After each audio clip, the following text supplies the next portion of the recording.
시장에 출마하신 이유에 대해서 좀 듣고 싶습니다.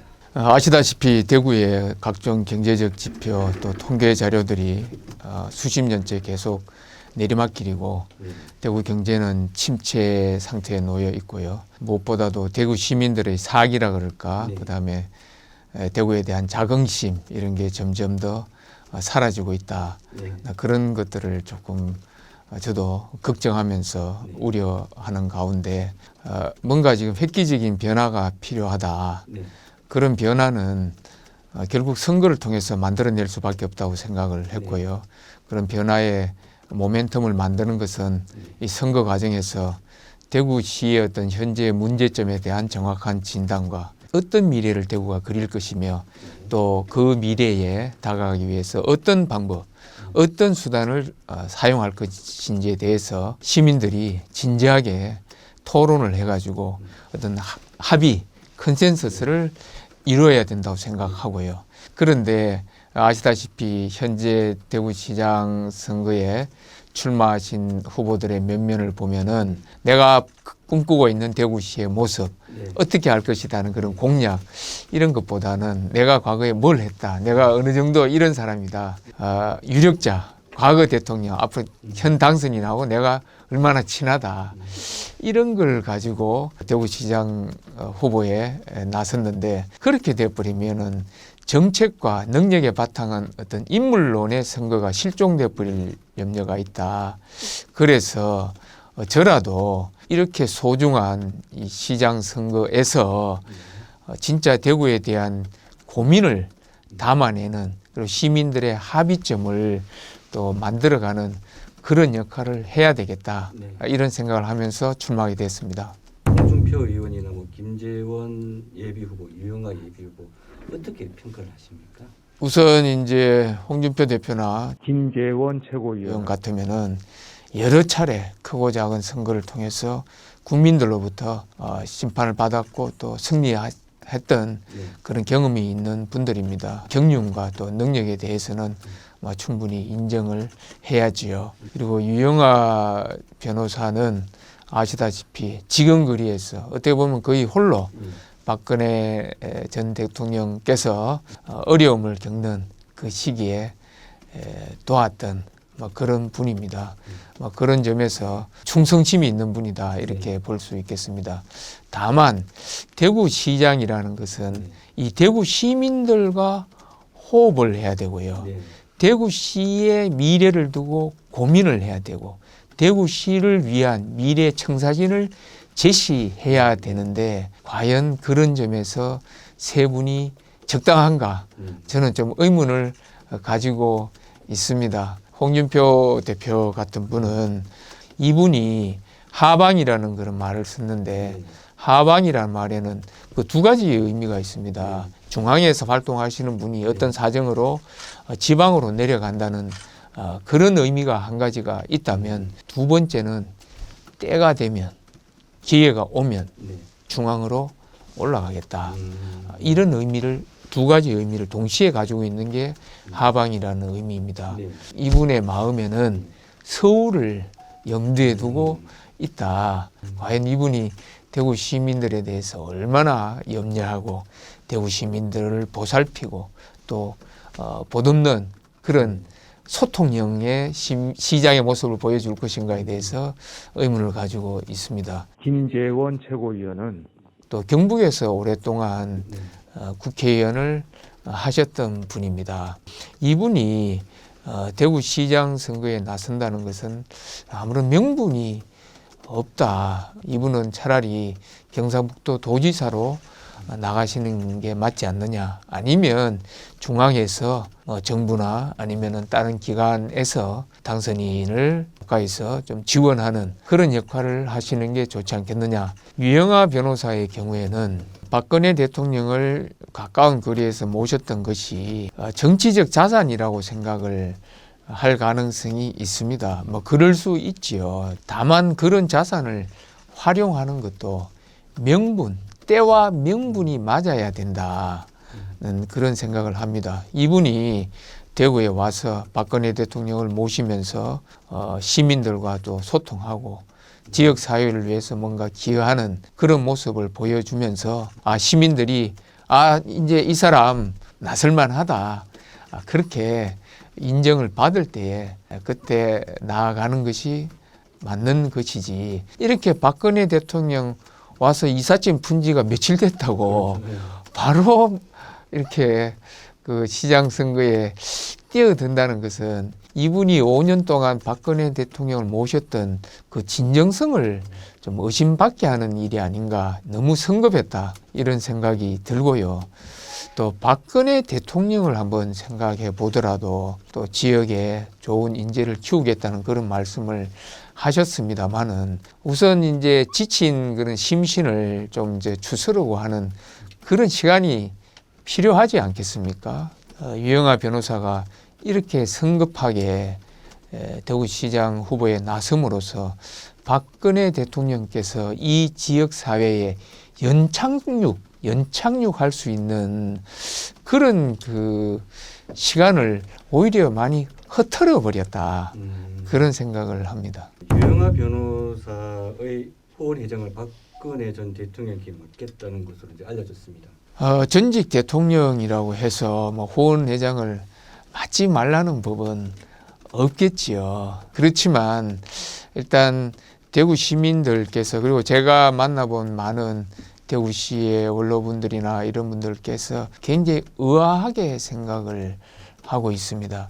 과연 유 변호사가 박근혜 대통령을 진심으로 생각을 하고 있는 것인가, 아니면 본인이 시간에 쫓겨서 조급한 마음에 박근혜 대통령을 이용하는 게 아닌가.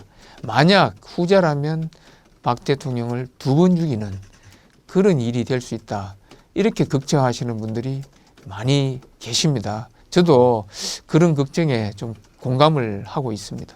전현직 권력과의 친분을 과시하는 후보들이 적지 않습니다.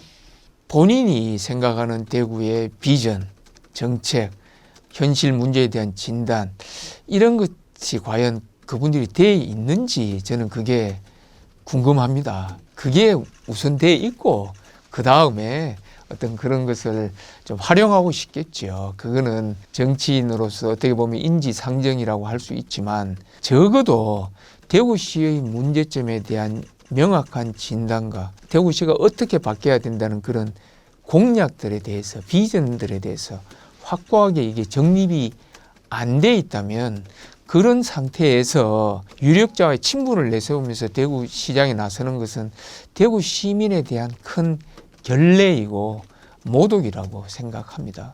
대구 경제가 왜 이렇게 어려워졌는지 대표 공약 같은 게 있으시다면 한 말씀 좀 부탁을 드리겠습니다. 대구시가 어떤 지리적인 요인이 내륙 도시고 또 항구에서 많이 떨어져 있는 도시고 하다 보니까 대기업을 유치하기가 쉽지 않은 그런 면이 있었습니다. 저도 만약 시장이 된다 그러면은 대기업 유치에 대해서도 역시 가능성을 두드려 보겠습니다만은, 현실적으로 가능한 부분부터 먼저 접근하는 게 맞다고 생각을 하고요.